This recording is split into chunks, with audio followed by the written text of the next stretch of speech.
The oil-rich heartland of Nigeria, Rivers State, is no stranger to turmoil. Protests rage in the streets, a visible symptom of the deep-seated political unrest that threatens to engulf the state. Buildings stand defaced, bearing the scars of a conflict that has spiraled out of control. Security forces patrol with an intensity that speaks volumes about the fragility of peace. At the eye of the storm is President Bola Tinubu, who has declared a state of emergency in Rivers State. The situation has reached a breaking point, demanding swift and decisive action. The world watches as Nigeria grapples with this internal crisis. President Tinubu's declaration is a bold gamble, a high-stakes maneuver in the complex game of Nigerian politics. This is not a decision taken lightly, it is a calculated risk, a move made with the weight of the nation's future resting on his shoulders.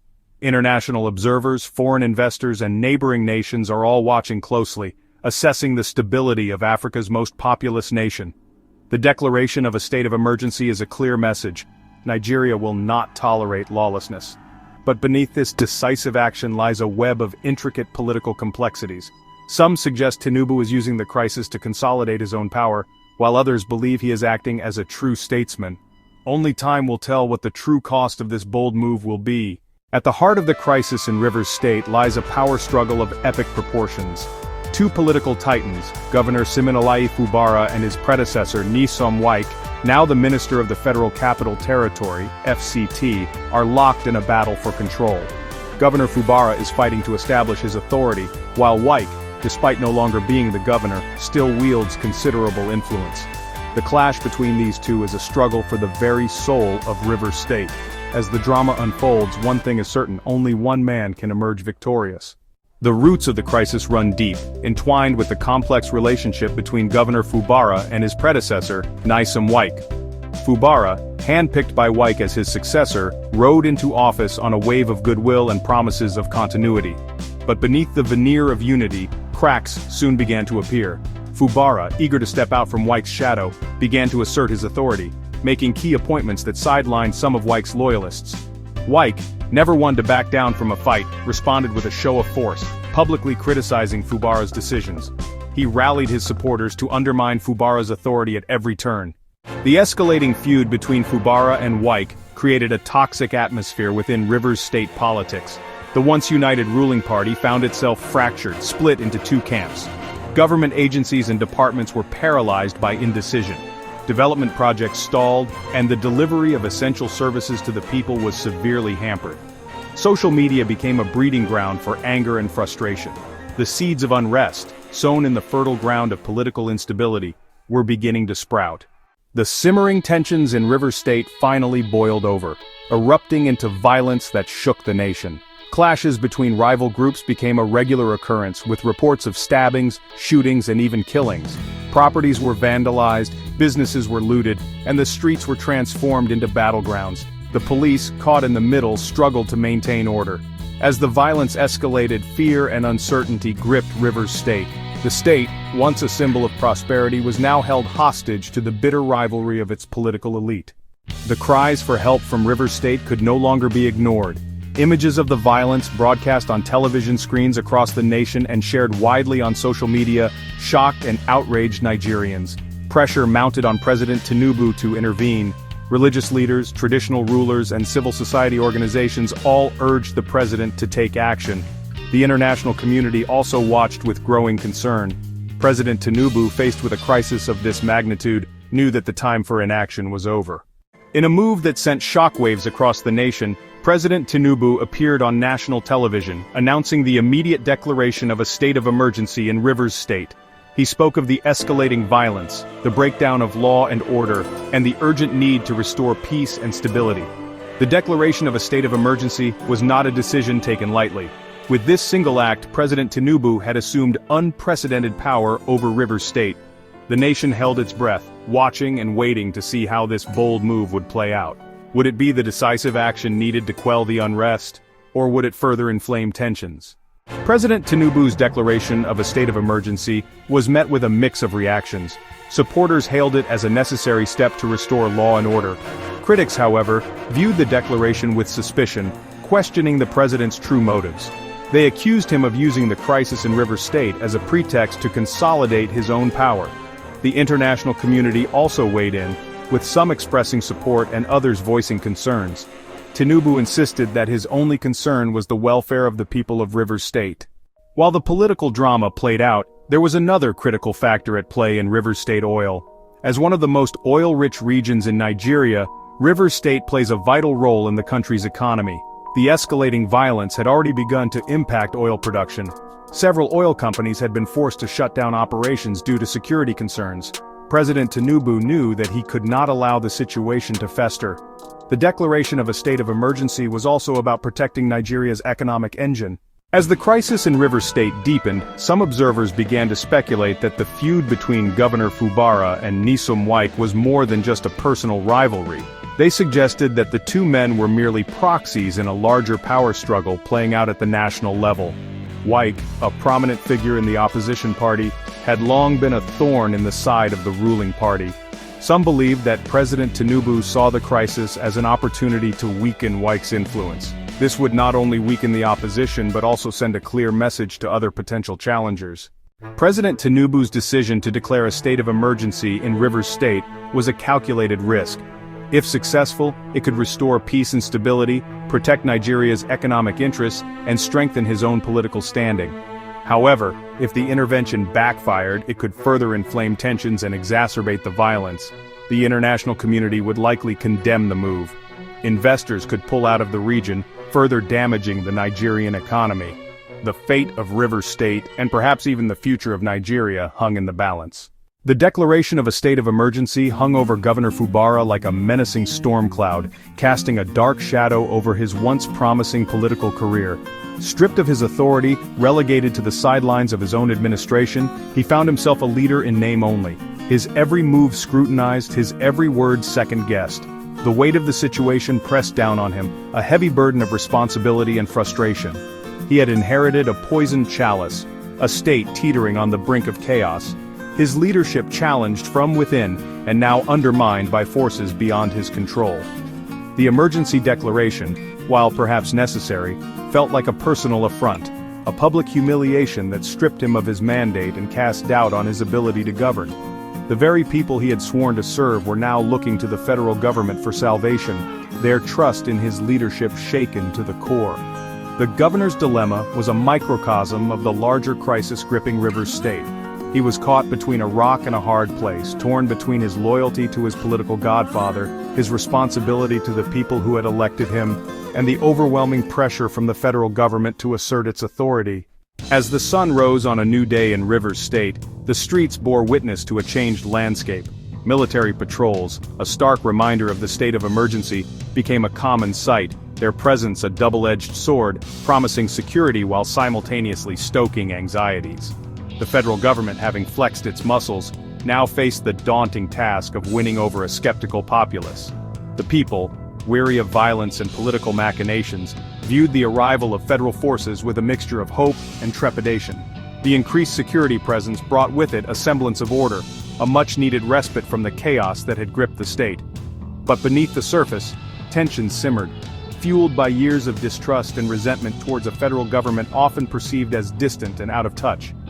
The success of the emergency declaration, it soon became clear, hinged not just on the might of the military, but on the ability of the federal government to win the trust and cooperation of the people. It was a delicate balancing act, requiring a deft touch and a keen understanding of the complex dynamics at play in this volatile region. Well, the crisis in Rivers State cast a long shadow over the nation's political landscape, its ripple effects reaching far beyond the borders of the troubled state.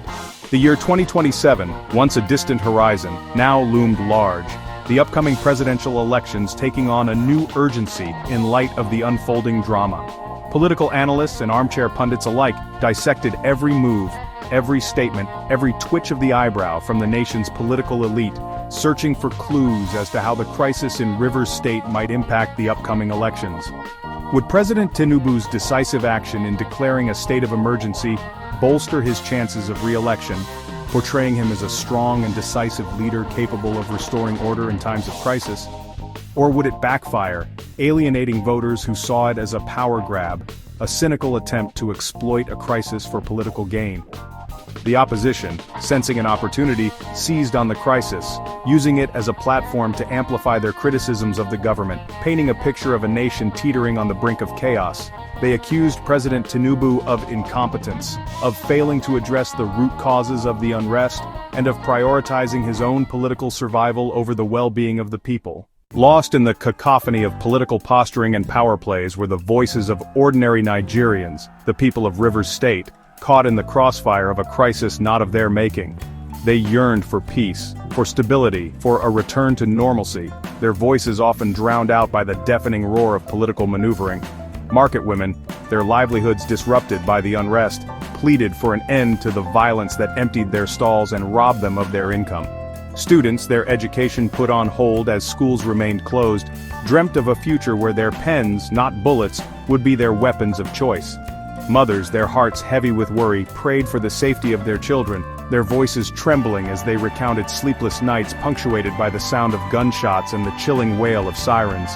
Their stories, often untold, unshared, formed the invisible fabric of the crisis, a poignant reminder that behind the headlines and political rhetoric lay real lives.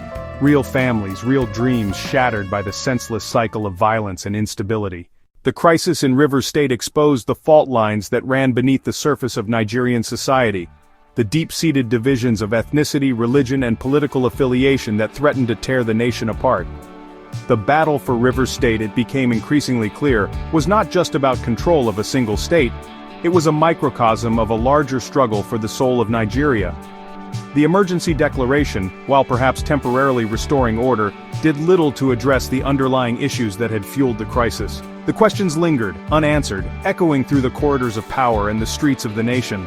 Could Nigeria, a nation forged from a tapestry of diverse cultures and ideologies, find a way to bridge its divides and forge a path towards a more just and equitable future? Or would it succumb to the centrifugal forces of division, its unity shattered by the insatiable hunger for power and the enduring legacy of mistrust? The answers, elusive and complex, lay buried deep within the heart of a nation grappling with its demons, a nation poised at a crossroads, its future hanging precariously in the balance. The declaration of a state of emergency brought with it a visible change to the landscape of Rivers State. Heavily armed soldiers, their faces etched with a seriousness that brooked no argument, became a constant presence, their patrols a stark reminder that the rules of the game had changed. Checkpoints sprouted like mushrooms after a rainstorm, strategically positioned at key intersections and entry points, their presence a constant reminder of the state's new reality. For some, the sight of these armed men brought a sense of relief, a tangible sign that the government was serious about restoring order. The presence of the military, they argued, would deter further violence, allowing the people to breathe a collective sigh of relief and begin the long process of healing. But for others, the increased military presence was a double-edged sword, a necessary evil fraught with its own set of risks. The sight of soldiers patrolling the streets, while reassuring to some, evoked painful memories of a darker past, a time when military rule was synonymous with oppression and brutality. Whispers of unease spread through the streets, fueled by a deep-seated distrust of authority and a fear that the cure might prove worse than the disease. The challenge for the federal government was to strike a delicate balance, to project an image of strength and resolve without resorting to heavy-handed tactics that could alienate the very people they were sent to protect. The soldiers, trained for combat, now found themselves thrust into the role of peacekeepers, their every action scrutinized, their every move open to interpretation. The declaration of a state of emergency may have silenced the guns, at least temporarily, but it ignited another battle. This one fought not on the streets but in the hallowed halls of justice. Lawyers, their pens sharpened and their arguments honed, prepared for a legal showdown, their briefs filled with accusations and counter-accusations, their every word parsed for its potential impact on the case. Opposition parties, smelling blood in the water, challenged the legality of the emergency declaration, arguing that it was a blatant power grab by the federal government, a violation of the constitutionally enshrined rights of the people of Rivers State. They accused President Tinubu of acting out of self-interest, of using the crisis to consolidate his power and silence dissent. Human rights groups, their voices amplified by the megaphone of international media, raised concerns about the potential for human rights abuses under the state of emergency. They pointed to past instances where the military, operating with impunity, had committed atrocities against innocent civilians. The legal battle over the state of emergency was more than just a dry, academic exercise. It was a high-stakes game of political chess, a battle for the hearts and minds of the Nigerian people. The outcome of this legal tussle would have far-reaching implications, not just for Rivers State, but for the future of democracy in Nigeria. The crisis in Rivers State, while primarily a political drama, had a significant economic dimension, one that cast a long shadow over the nation's financial well-being. Rivers State, with its vast oil reserves, was the lifeblood of the Nigerian economy, its oil wells pumping out a steady stream of black gold that accounted for a significant portion of the country's foreign exchange earnings. The political instability, coupled with the escalating violence, had a chilling effect on the oil industry. Oil companies, fearing for the safety of their personnel and their assets, began to scale back their operations, some even shutting down production entirely. The flow of oil, once a predictable and lucrative stream, slowed to a trickle, sending shockwaves through the Nigerian economy. The government, already grappling with a myriad of economic challenges, found itself caught in a bind. The crisis in Rivers State, if left unchecked, threatened to cripple the nation's economy, yet the heavy-handed tactics required to restore order risked alienating the very people they were trying to help. The international community, their economies intertwined with Nigeria's through the intricate web of global trade, watched with a mixture of concern and self-interest. The instability in Rivers State, they knew, had the potential to disrupt global oil supplies, sending prices soaring and throwing carefully calibrated economic forecasts into disarray. As the dust settled on the initial shockwaves of the emergency declaration, the people of Rivers State faced the daunting task of rebuilding their lives, their communities, their future. The scars of the crisis, both visible and invisible, ran deep, a stark reminder of the fragility of peace and the enduring legacy of mistrust. The road to recovery, they knew, would be long and arduous, fraught with obstacles and setbacks. The wounds inflicted by years of political maneuvering and violence would not heal overnight. The cycle of mistrust, fueled by decades of broken promises and unfulfilled expectations, would not be easily broken. The challenge for the government, both at the federal and state levels, was to move beyond the rhetoric of peace and reconciliation and to address the root causes of the crisis. This meant tackling the issues of poverty, inequality, and marginalization that had fueled the flames of discontent. It meant investing in education and job creation, providing young people with a sense of hope and opportunity. It meant addressing the grievances of the Niger Delta region, ensuring that the people who had borne the brunt of the oil industry's environmental degradation and economic exploitation received their fair share of the nation's wealth. But perhaps most importantly, it meant rebuilding trust, a fragile commodity easily shattered, painstakingly restored. It meant listening to the voices of the people, understanding their fears and aspirations, and working together to create a future where peace and prosperity were not just lofty ideals, but a lived reality for all. The state of emergency in Rivers State stands as a stark symbol of the challenges facing Nigeria, a nation grappling with its identity, its future, its very soul. The crisis, triggered by a volatile mix of political ambition, economic disparity, and deeply rooted mistrust, has exposed the fragility of peace and the enduring legacy of division. As the world watches, Nigeria stands at a crossroads, the path ahead shrouded in uncertainty. Will this moment of crisis serve as a catalyst for change, a wake-up call that compels the nation to confront its demons and forge a new path towards unity and prosperity? Or will it succumb to the gravitational pull of its past, its immense potential squandered by the insatiable hunger for power and the enduring legacy of mistrust? The weight of these questions, heavy with the hopes and anxieties of a nation, rests on the shoulders of its leaders, its citizens, its future generations.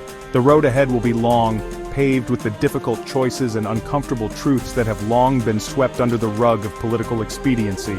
It will require courage, compassion, and an unwavering commitment to the ideals of justice, equality, and unity that have long been enshrined in the nation's constitution, but have often eluded its reality. The eyes of the world are upon Nigeria, watching, waiting, hoping that this giant of Africa will find a way to heal its wounds, bridge its divides, and fulfill its promise as a beacon of hope and progress for the continent and the world. The journey will be arduous, the outcome far from certain, but the stakes have never been higher. for the fate of a nation and the hopes of a continent hang in the balance.